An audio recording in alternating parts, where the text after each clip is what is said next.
Good evening, YouTube. And of course, we are back again, and the Epstein train keeps rolling down the tracks. The House will vote, looking like tomorrow between 2 and whenever.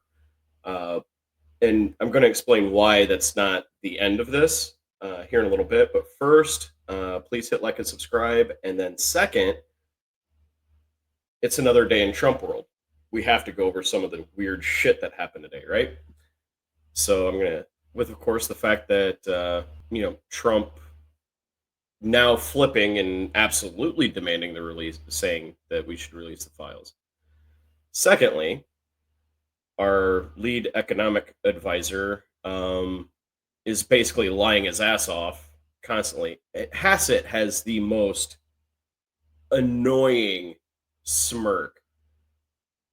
People have told me I've got one, like kind of annoying smirk sometimes that just like shit eating grin on my face, and I got nothing on that guy.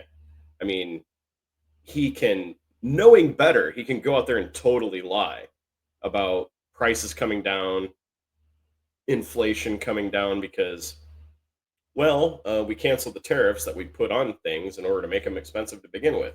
We solved the problem that we created, essentially, which is always good. I mean, if you do create a problem, you should endeavor to solve it.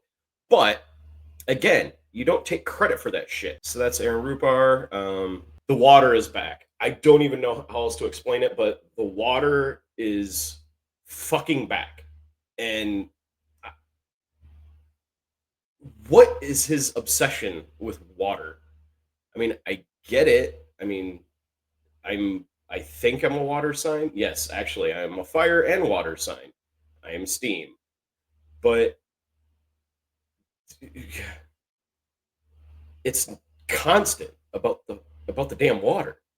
About the damn water. Like, show of hands. How many people have had to start their dishwasher multiple times because there just wasn't enough water in the dishwasher. That's what he's talking about. Look at it. Clean your damn. And the weird noises are back to beep boop boop boop. This is an interesting statement right there. Marjorie Taylor Greene disliked by Democrats for years. Truth. Zero. I think she probably got some. MTG turns on insipid criminal. Truth. Senator Tommy Tuberville says he'll support the resolution to release the Epstein files if it makes it to the Senate. This is significant because this goes back to the hurdles I mentioned at the jump on the actual passage of the Epstein bill. But now let's go into the actual bill itself and why this is significant.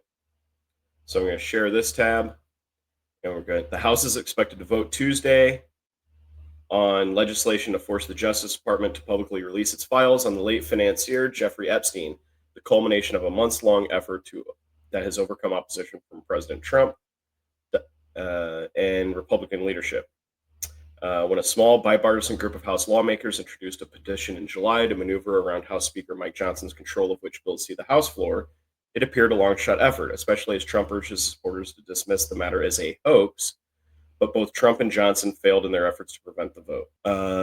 They will take the bill up tomorrow, and Tuesday's vote also provides a further. Yep. So that is what is going to happen tomorrow. I hope to possibly live stream the vote. Not entirely sure if I got to work. I have full disclosure. It's a pretty big slate of basketball games tomorrow. We all have to have hobbies. Now we're going to get into, and I'm not going to have any fancy graphics on this one or anything else unless, the friendly editor, which is myself, can put them in here. However, so they're going to hold a vote tomorrow on the discharge petition. The discharge petition forces them to hold a vote on the release of the Epstein files. I believe the specific name of the bill is the Epstein Transparency Act. If it passes, and it seems like it will, then it goes to the Senate. Now, the initial hurdle here was always that the Senate could filibuster, and the 60 votes required would not be available without senators signing on to release them. So there's definitely cover there in the Senate. That's also why Trump could have kind of reversed course and said, "Oh yeah, absolutely, hold the vote, release them."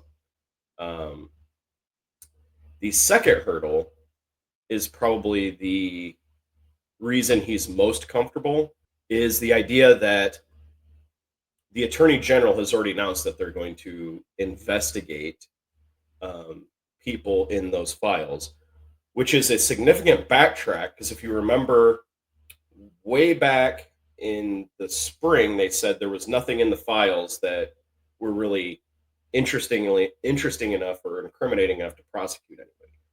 So now they're totally flipping that around and they're going to go after Democrats that are named in the files. So this is hurdle number two. I mean, really hurdle number three, four. Hurdle number one was getting enough signatures and members of Congress to sign on to the discharge petition to force Mike Johnson to bring it to a vote. Second is the actual vote in the House itself. It's not a guarantee that it's going to pass. It should. It really should, but there's no guarantee on that. Third, is it passing the Senate? Fourth, would it be President Trump would then have to sign it, and he could veto it, and then the Senate would have to override the veto. Then the fifth one is this, quote, investigation, which the Department of Justice and the FBI will then come out and say, we can't release the files, we'd like to, but all these documents pertain to an open criminal investigation. And at that point, it doesn't get released. I will note that, however, that other countries have these files. The UK, France. I would hope that if somehow it gets stymied in the Senate or it gets stymied because of the Department of Justice, that other countries would then feel obligated to abide by the will of the American people, frankly, and release the files. But it remains to be seen. Again, good night, YouTube. Please hit like and subscribe. I've gotten a lot of comments. I've tried to, in previous videos, I've tried to answer them as well as I can. But it'll be an interesting day tomorrow. Probably an interesting week, really. Stay safe.